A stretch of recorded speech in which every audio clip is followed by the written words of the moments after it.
it is responsible by itself or in coordination with other ministries to involve women in all public sectors. Well, I should say that in this ministry, men and women work together. And as I said, there are no such structures in Bulgaria, but in Afghanistan, in each ministry and agency, there is a gender unit or a gender department, which is responsible for the inclusion of women in the specific politics in this sector. Well, these are people from the staff, they're paid. Let's go to the next slide. Next slide. Yes, and maybe I should say in advance that there is a very strong network of non-profit organizations in Afghanistan, which supports the government authorities for the introduction of the women inclusion policies. Now, let's see what is the status of women inclusion. First, women as voters. In Bulgaria, the voters list are prepared ex officio. So all the women which have the right to vote are included in the voter list. And there's no statistics how many women voted and how many women votes are considered valid. In Afghanistan, all the efforts by the different governmental bodies plus the CSO sector led in the presidential elections 2019 to 34.5% inclusion of women in the voters list, and almost all of them voted, 31.49% women voted for the presidential election. But you can see the last indicator, the valid votes. This indicator was published by NDI Afghanistan, and this indicator shows that a lot of more efforts are to be made for the inclusion, for the training and education of women how to vote, so their votes to be valid. The next table you see on this slide is about elected women. So in Bulgaria, 29% of our representatives in the European Parliament are female, 27% in the national parliament. But you see, we have only 13% of males. So this slide makes me take your attention to these two issues. First, the introduced quota. You can see in Afghanistan, 25% of people in the collective governing body are to be female. This quota is legally introduced and it is observed. In Bulgaria, where there is no quota, a lot of female participate, but they're underrepresented on the males level. So I would say that the quota protects women participation. And secondly, I would like to talk about the policy of women inclusion of individual political parties. According to me, it is very important. Thus, in Bulgaria, both the ruling and the main opposition party make a strong request for women inclusion. The parliament is chaired by a female. The two main fractions in the parliament are led by women. The main opposition party is led by a woman. The country's prime minister encourages women participation. So over 37% of the government are women, and 25% of the regional governments who are appointed by the prime minister are also women. A smaller political party that has been actively involved in the country's political life for years, and which is often recognized as the political party of mainly the Turkish minority in Bulgaria, also encourages women participation in politics, nominates women for candidates for positions at all levels, leading the party's list for the previous European Parliament elections. Next slide.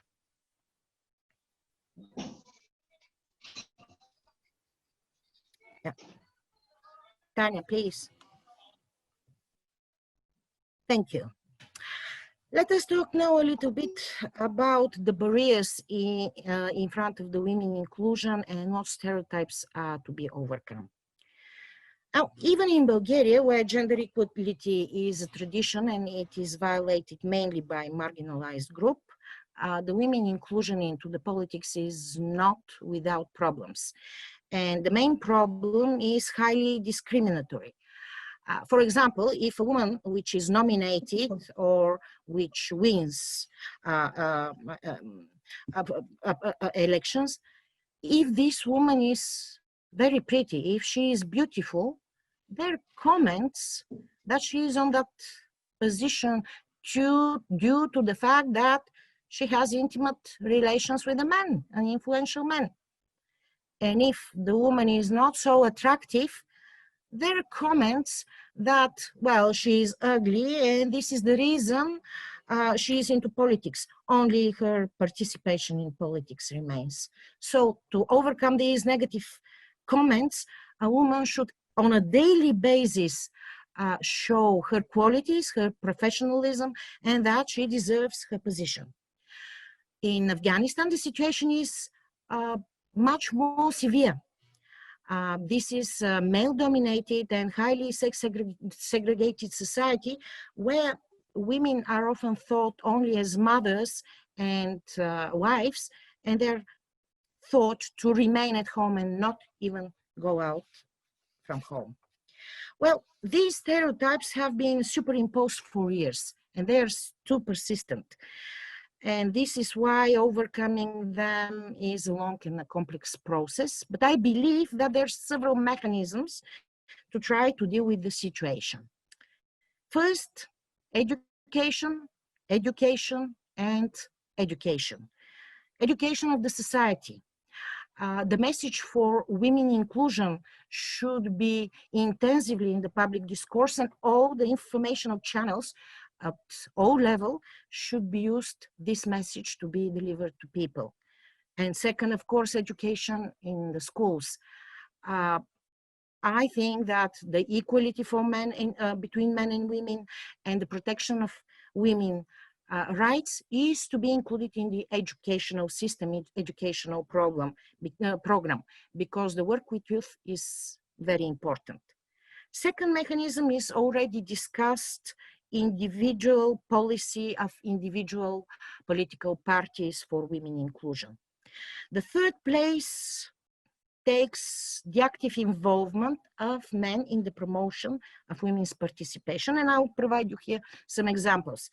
First, in Bulgaria, the president was the most active lobbyist for adoption of the law on equality between men and women, and the prime minister regularly publicly highlights and reports on women's successes in the political processes. In Afghanistan, the current president, during his election campaign and during his speech when he was awarded his certificate of election, emphasized on the importance of women inclusion. And the fourth mechanism, according to me, is by personal example. The professionalism, the integrity, the democratic values we demonstrate every day as women contribute to overcoming the stereotypes. And I'll give you another example here from Bulgaria. During the presidential election 2016, the candidates were main candidates, a woman nominated by the leading party and a man supported by the opposition. The man won. When during the ceremony for awarding a certificate for election to the newly elected president, the woman who lost recognized the man's victory, greeted him, thanked for the ethical campaign, and called on her supporters to accept this choice. So she contributed to the unification of the nation and to the smooth implementation, at least the start of implementation, of the functions of the elected president. Next slide.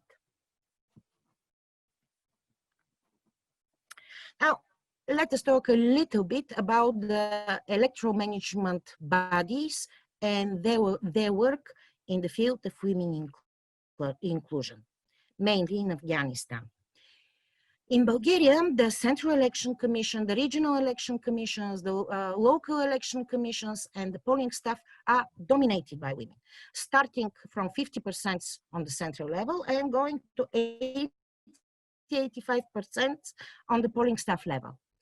And the Central Election Commission of Bulgaria does not adopt any gender strategies and action plans. The situation in Afghanistan is totally different. As I said, there is a special quota for women participation, including the participation of women in the electoral management bodies. There are two bodies, Independent Election Commission and Election Complaint Commission. Both of them are chaired by a female. I work for the Independent Election Commission, and currently the secretary of the commission is also a female. But the situation with the provincial electoral officers and district electoral officers is not the same. All of them are men. There were no female candidates, and the main problem in Afghanistan was finding female searchers for the female polling stations during the elections. So what did the IEC of Afghanistan do? First, they adopted a gender strategy and gender action plan. Then they started series of meetings with the Ministry of Women Affairs, and then with gender units from different ministries, and then with CSOs, trying to use all of their efforts and all of them to contribute for encouraging women to participate from one side as voters, and second, to participate in the electoral administration. For the problem of finding female searchers, even other ministries and other structures were involved. The same type of meetings were held on regional and district level. And now I would like to emphasize about the inclusion of religious leaders and religious communities in these processes. In Bulgaria, the power is separated from the religion, so there is a legal ban on the usage of temples as for any kind of political propaganda. But the majority and all the minorities in Bulgaria, including the Muslim minority, to which more than 13.5% belong, accept, encourage, and support women participation in elections and in the politics. In Afghanistan, the religious leaders and the religious community was called upon to call for women inclusion. I participated in a meeting with the religious scholars, and I would like to say that I was highly respected by these wise men who quoted Quran in favor of women participation. And these people used the religious gathering to promote female participation. Well, I would like to share another example from Bulgaria. The most striking example was when I was an advisor to the Minister of Emergency Situation in Bulgaria. The minister was a woman, she was a Muslim, and she was civilian. And she governed the civil protection structure, a paramilitary, male-dominated structure, and all of us, women and men, civilian and military men, work together for the good of our nation and for the protection of people from any type of disasters. Let us now go to the last slide.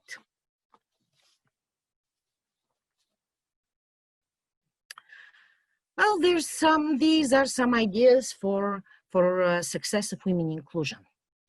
First, as I said, training, education. And I think that UNDP Kyrgyzstan its support is invaluable in this direction, training for women, training even for men. Second, as I already said, is the inclusion of men in promotion of female participation into the politics. Third, I don't know the legal system in Kyrgyzstan, but maybe public funding can be provided for the political parties, and more funds can be provided to those political parties which include more women and or give space for women development. Of course, the specific public awareness campaign, public outreach campaign, which is to be led, and which is to emphasize on the importance of women inclusion. Something again which I find very important is the acknowledgement of hate speech, including against women candidates, as unacceptable and a violation of electoral laws. It is useful for political parties to create their code of conduct and action plans to include a commitment to respect women's rights. When you make a campaign, work on the field is very important. Work with the local communities, work even with the neighborhoods. Without them, success is not guaranteed. And building of a solidarity networks between women and women leaders to exchange ideas. And I'll finish with a demonstration. Now, this is a branch, a single branch, and I can break it. But now I take a lot of branches and I cannot. The legend says that the Proto-Bulgarian Han Kubrat, when he was on his deathbed, he gathered his sons, made them this demonstration and told them that after his death, if they separate from each other, each one of them can be broken. But if they remain together, no one can break them, no one can defeat them. Maybe this is where the title of the National Assembly of Bulgaria comes from, united and strong. So I would like to wish you to be strong and united. Thank you for your attention, and I'm ready to answer your questions. Спасибо огромное, Эвелина, за такую прекрасную презентацию. Мы, знаете, я просто когда слушала, все время думала о том, как долг путь от разрушения стереотипов к созданию действительно такой, знаете, прогрессивной политической культуры в обществе. И насколько разные страны его преодолевают просто, ну, я не знаю, десятилетиями. Некоторые даже, возможно, особенно если это касается каких-то очень закрытых стран с какими-то особенными, да, религиозными особенностями, может, столетиями даже это все происходить. Поскольку я уверена, что у нас еще подтянутся участники с вопросами, потому что мне кажется, что ваш опыт, это очень созвучен опыту Кыргызстана во многих моментах, да?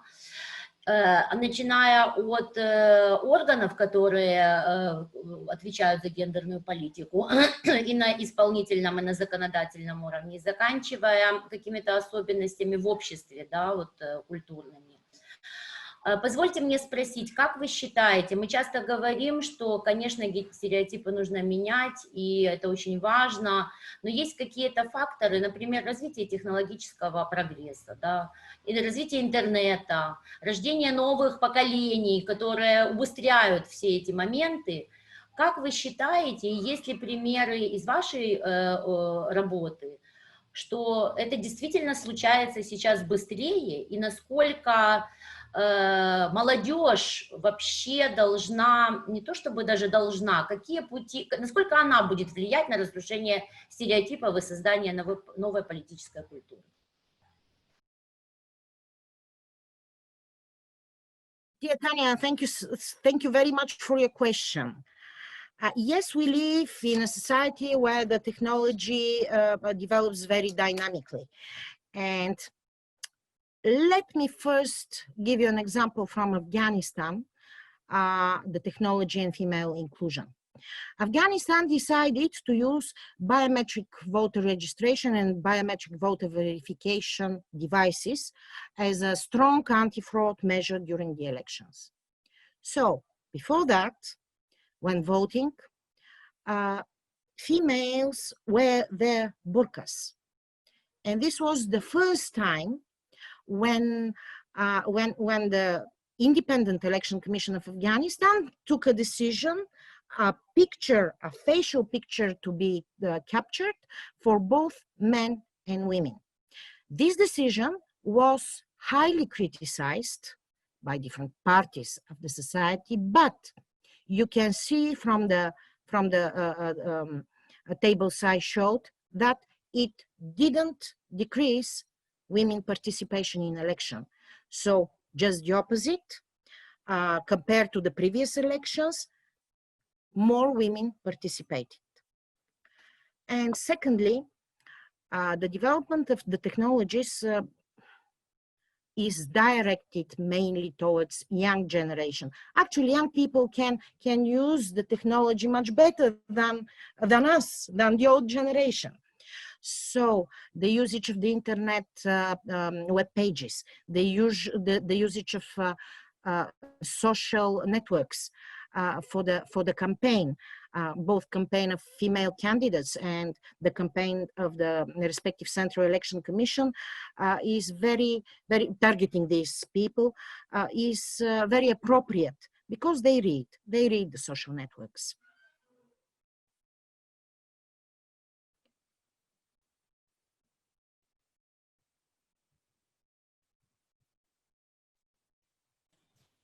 Спасибо большое. Вот как раз следующий вопрос я бы хотела задать, но уже участница написала.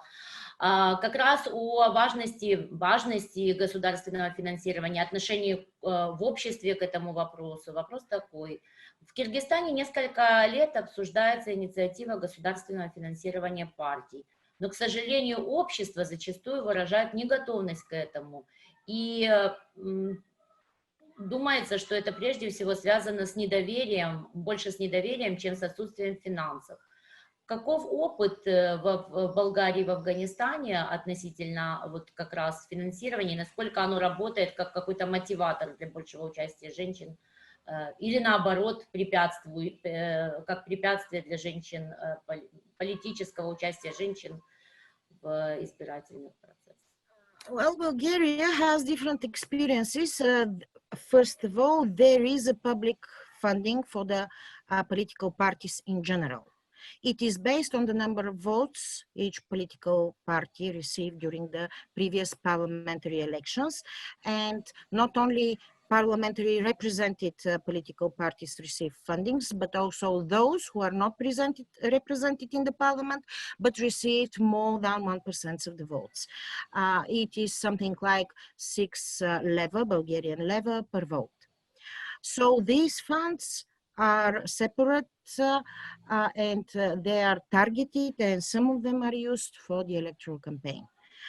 There are no special funds for the elections, but these funds, so together with other funds of the political parties, are used for the campaign. And of course, when female candidates are there, they use these specific funds. In the past, we had this tradition to have special funding for the electoral campaigns of different political parties and different candidates, including independent candidates. In Afghanistan, the law is very general, and it provides only for the limits and for funding from private sector, and some prohibitions. For example, a campaign to be funded by a foreigner or foreign country or international organization. So it's much more difficult in Afghanistan to find fundings. But what is, especially for female candidates, but what is useful is, again, to use the web page and to use the social networks and to open a special account for the elections, to show this account and to say, well, donate for me, but why? Not because I'm a woman. Donate for me because I'm going to do so and so. For example, on the local level, very concrete messages, very concrete campaign is very useful. Please donate for me, and if I win, I will recover the bridge over the river, so people to easier go to the other side, or I will recover the infrastructure, or the transportation, or whatever I will do, and I will be accountable to you, and I'll put a list with my promises during the campaign, and after I win, I'll be transparent enough, and I'll show the progress in doing everything which I promised before that. Another possibility, but it depends on the law, it depends if the legal provisions allow this, is to make happenings and events, for example, a dinner or a concert or something, and some fee to be paid in advance to participate, which fee can be used as fundraising, or during this event, a special fundraising to be conducted. These are two examples how the campaign can be done. Ну, в продолжении темы как раз финансирования, очень, опять-таки, вопрос по поводу партийного строительства, то есть развития системы политических партий в Афганистане и в Болгарии, потому что мы же понимаем, что это неразрывно связано с тем, насколько партия сильная, женщина, представленная в этой партии, занимает лидерскую позицию и потом в состоянии, да, как бы стать объектом, которому люди доверяют, да, и финансирование выделяется. Вот немножечко, пару слов о системе политических партий в Болгарии, в Афганистане, насколько они развиты, насколько это не политические проекты, а на самом деле политические партии, которые представляют интересы определенных избирателей.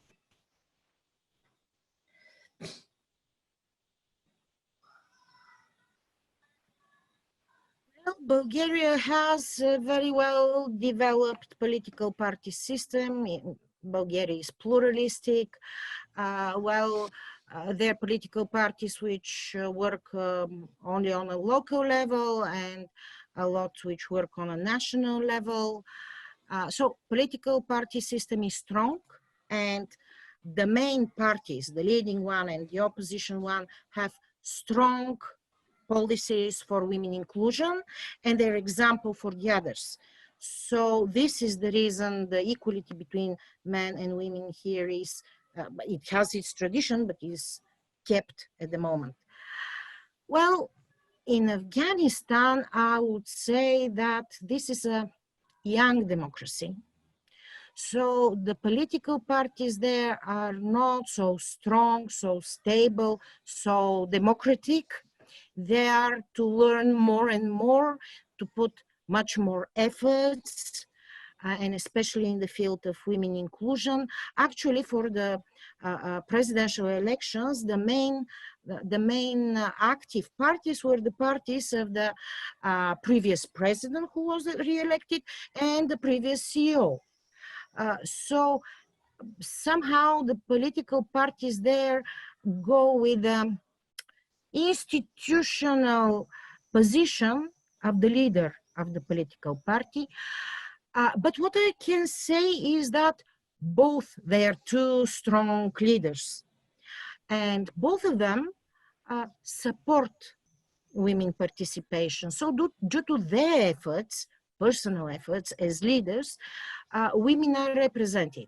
And when I participated in the meetings with women, I saw very strong women, women who wanted to support other women, especially from rural areas and others, and to talk with men for women inclusion. So I think that it doesn't matter that the democracy is young there. All the efforts supported by, of course, the electoral project and other projects developed by UNDP, all these efforts will lead the country to a better future.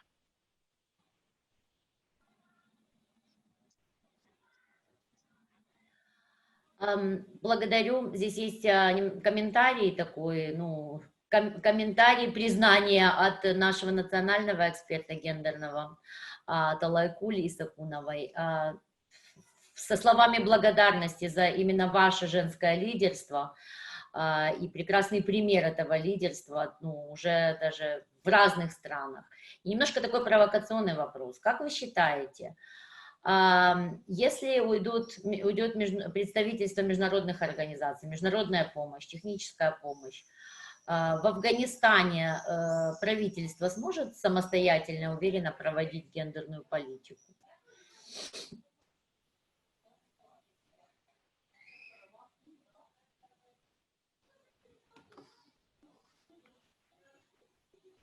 I truly believe that the international assistance there should remain for at least few years, so all the international standards to be kept.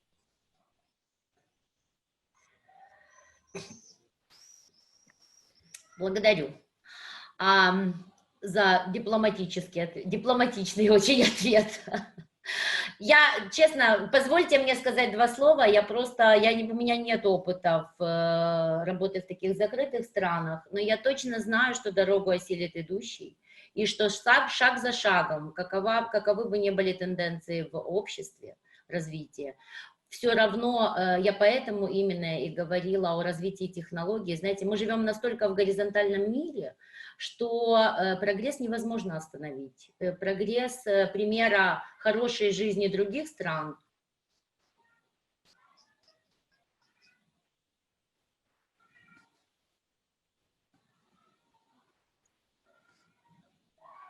Кого именно? Я все прекрасно слышу. Я начала слышать себя сама в этом наушнике. There's no translation into English, but I can understand.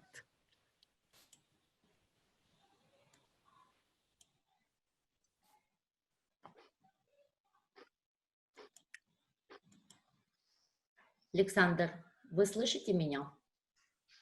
Да, Татьяна, по крайней мере, я слышу хорошо все, да. Русский слышно, я так понимаю, да? Да. Русский И слышно? Ирину тоже переводчиков хорошо мы слышали, да. Александр? Александр, вы слышите? Александр? Да, мы вас слышим. Окей, давайте я сейчас перейду на английский, и мы попробуем перевод. Окей?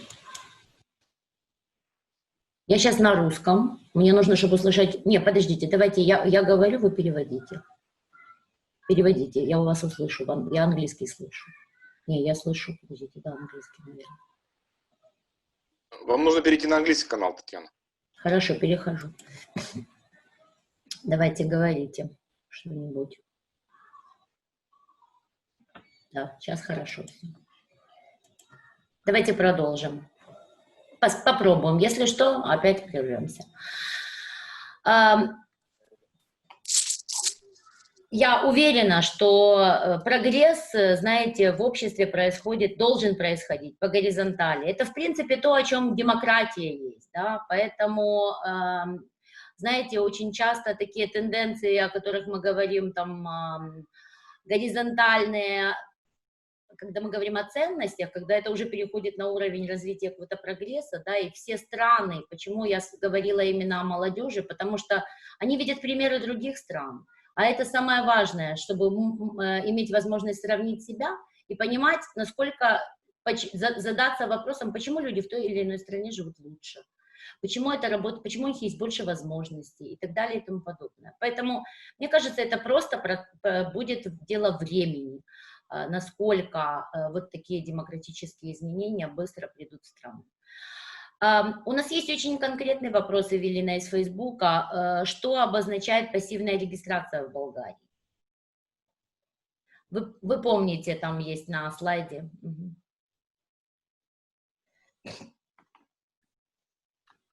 It means that voters do not register. The registers from there is a system in Bulgaria for registration of each individual when this person was born, got married, and passed away. So these registers are used for the elections. The people who have the right to vote are extracted from these registers It means people over 18 years, etc., etc. And the voter list is prepared based on this information. So no active action by the possible voters is required. Just the opposite to Afghanistan, В where there is Афганистане an active ситуация registration. совсем иная. Там есть активная регистрация пользователей. Благодарю. Опять что-то, по-моему, с каналом, потому что я начала слышать английский. Все в порядке?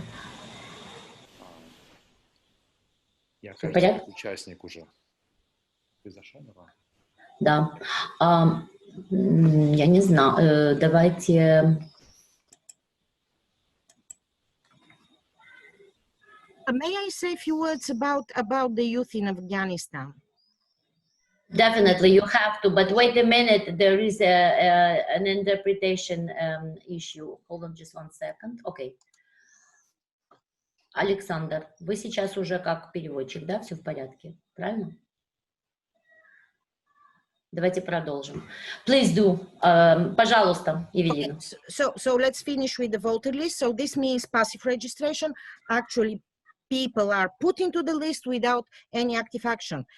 It is totally different in Afghanistan. Everybody who has a right to vote should register first to become eligible to vote during the elections. And I want to say something about the young people. The Independent Election Commission of Afghanistan hired a lot of young people, men and women, girls and boys, actually. And what I felt was that all of them are really, their hearts are there. They want to make the future of their country. They're well educated. They do not want to leave the country. They want to remain there, and they want to put their efforts to create a better country, including the gender equality. I'm a Christian. I was within Muslims, and I never felt discriminated in the Independent Election Commission, even once, even by a glance. You can imagine the different society these young people are going to create. Well, in Bulgaria, the young people are not very engaged with the politics. They're engaged when somebody they know or somebody they're attracted by is there fighting for a position. And they're much more involved into their personal careers. So more efforts are to be put here in Bulgaria to the inclusion of young people into the political processes as a whole, which the Bulgarian Central Election Commission is doing, and there are special legal provisions for young people, for students, and specific campaign is targeting them. Thank you, Эвелина. Я бы хотела спросить, что с переводом? Есть участницы дорогие, есть ли у вас перевод? Скажите мне, пожалуйста. Да, есть. Ага, окей, потому что я слышу английский, может, я что-то не так уже делала. Да, есть перевод, хорошо слышно, да. Окей, хорошо, все, я выбираю тогда русский канал. Спасибо большое, Эвелина. Ну, честно сказать, в развитых европейских странах и избиратели не так уже активны в политической жизни. Когда в стране все хорошо, то это такая тенденция, когда можно заниматься своими делами и карьерой и так далее. Поэтому я уверена, что вопросам образования должно быть уделено очень много времени. Еще один вопрос по поводу 25% квоты. Как вы считаете, является ли она достаточной для действительно эффективного вовлечения женщин в политику?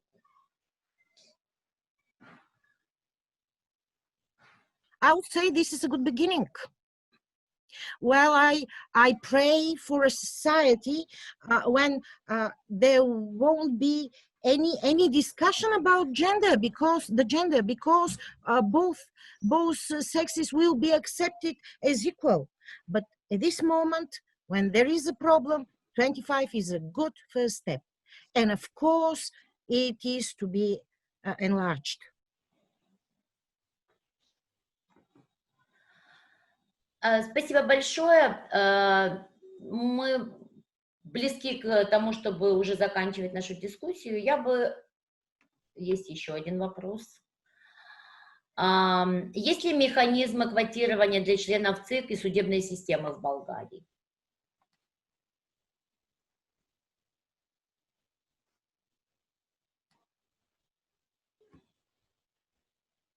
No, no quota is introduced in Bulgaria in any public sector.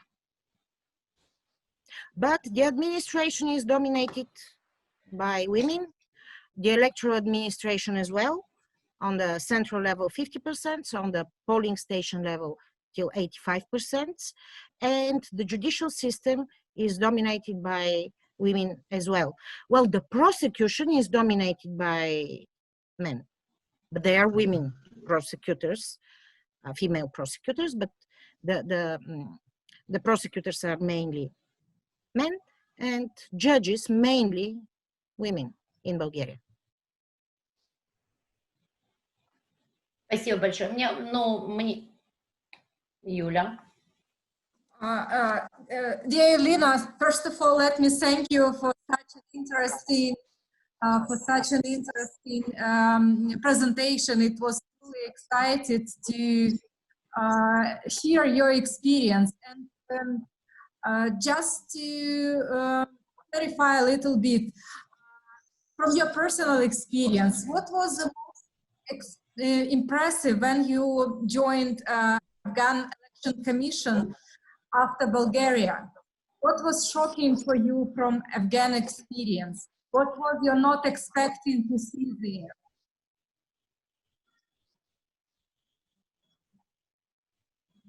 All right. The answer won't be one as expected. In Bulgaria, we quarreled a lot. The Central Election Commission of Bulgaria was consisted 23 members nominated by different political parties. And at the beginning, of course, they wanted to satisfy the people who nominated them, and there were a lot of quarrels in Bulgaria. All right, the mechanism for the establishment of the Independent Election Commission in Afghanistan was the same. The members were nominated by the main candidates and political parties. And what touched me was that they didn't quarrel as much as we did in my commission. Just the opposite. They were so polite, and apart from the professional relations, we became friends. So, how to say, these people were very polite. This touched me. That was shocking because I expected the same as in my commission when it started. Of course, this political attitude was it changed with the time. The members of the commission emancipated themselves. They started to think institutionally, but it took time. In Bulgaria, it took 2.5 years. And my honorable colleagues in Afghanistan did this for only one type of elections. Thank you. Спасибо большое.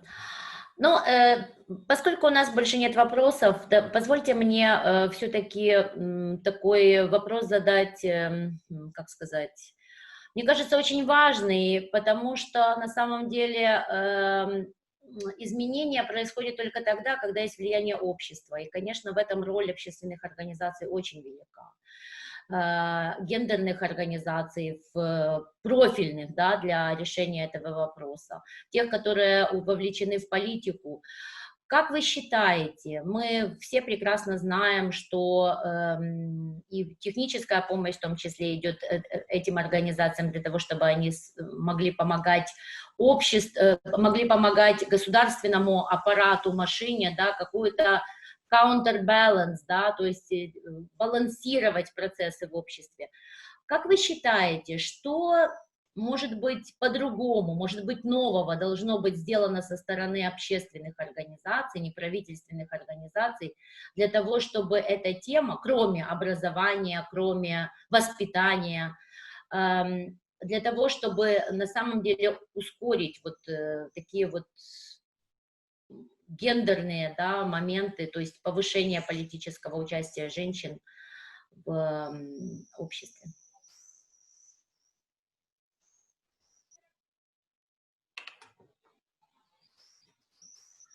Well, I don't think something was to be done differently. As I mentioned before, these stereotypes are too persistent. They have been here for long. So what I think is that the international organizations, the national governments and the civil society sector are doing the right steps. They're on the right path. They're going into the right direction. And what is necessary is just to continue, not to stop, not to have a gap, just to continue in the same direction, and step by step things will get better.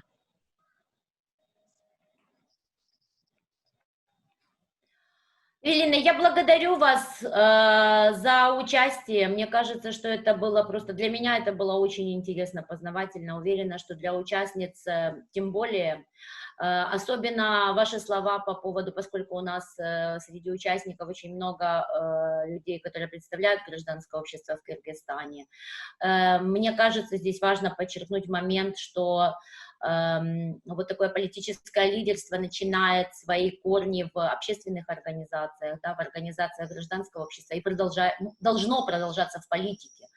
Поэтому будущие кандидаты должны вот как раз, кандидатки, рождаться здесь и идти вот по этим социальным лифтам, да, для того, чтобы на самом деле наращивать вот эти вот такие мускулы для влияния на более высоких уровнях. Спасибо вам огромное. У нас, я для всех участниц хочу сказать, у нас есть запись. Пожалуйста, делитесь со всеми потенциальными кандидатами, кто собирается номинироваться, для того, чтобы показывать вот такой прекрасный пример женского лидерства и, знаете, вот упорный труд, который стоит за таким политическим лидерством. Благодарю всех участников.